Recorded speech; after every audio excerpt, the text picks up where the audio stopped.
Bonjour! Les gâteaux invisibles, vous vous souvenez, c'était la mode il y a quelques années. J'ai ressorti le livre de recettes qui est sur mes étagères à ce sujet et j'ai testé le gâteau invisible salé.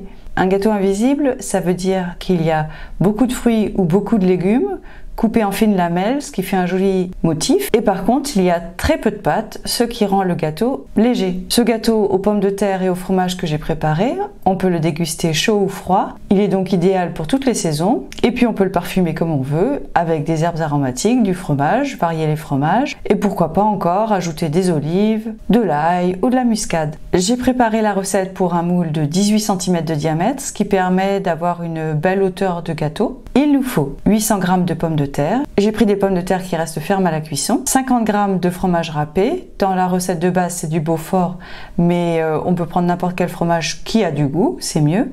2 œufs, 10 centilitres de lait, une cuillère à soupe d'huile d'olive, 70 g de farine, vous voyez, c'est peu. 2 cuillères à café de levure chimique. Pour ma part, j'utilise toujours ma poudre à lever maison.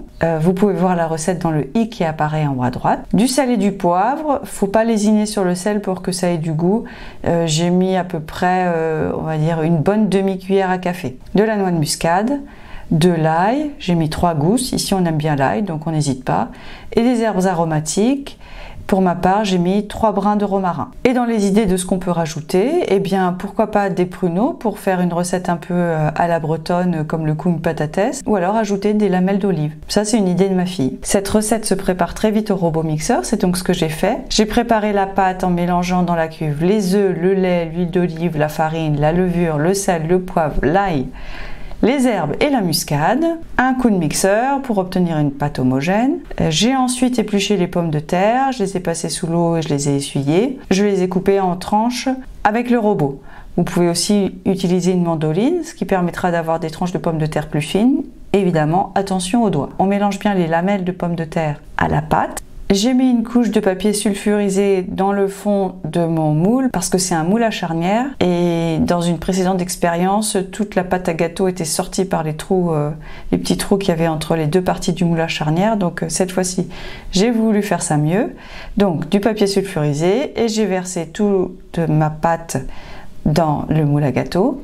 J'ai bien tassé les pommes de terre pour qu'elles soient horizontales, ce qui permet ensuite d'avoir un beau motif quand on tranche. Et enfin, j'ai saupoudré des 50 g de fromage râpé. Dans un four préchauffé à 200 degrés, j'ai enfourné pour 35 minutes. Pour vérifier la cuisson, eh bien c'est comme pour les gâteaux sucrés, on passe un couteau dans la pâte et s'il passe bien et s'il est propre en remontant, c'est que c'est cuit, puisque effectivement, on va voir si les pommes de terre sont cuites à l'intérieur. On laisse le gâteau revenir à température ambiante avant de le couper, sinon ça va être une catastrophe. Donc pour qu'il se tienne bien, il faut qu'il ait le temps de refroidir. Et ensuite, on peut le déguster à température ambiante ou bien réchauffé, ou alors en petits cubes qu'on va présenter à l'apéritif avec des cure-dents pour les manger. Voilà, cette recette a obtenu un franc succès chez moi. Encore une fois, comme c'est principalement à base de pommes de terre, n'hésitez pas à bien assaisonner la pâte pour qu'elle ait du goût. Sur ma chaîne YouTube, vous pouvez découvrir d'autres recettes de tartes ou cakes salés, notamment dans ces listes de lecture.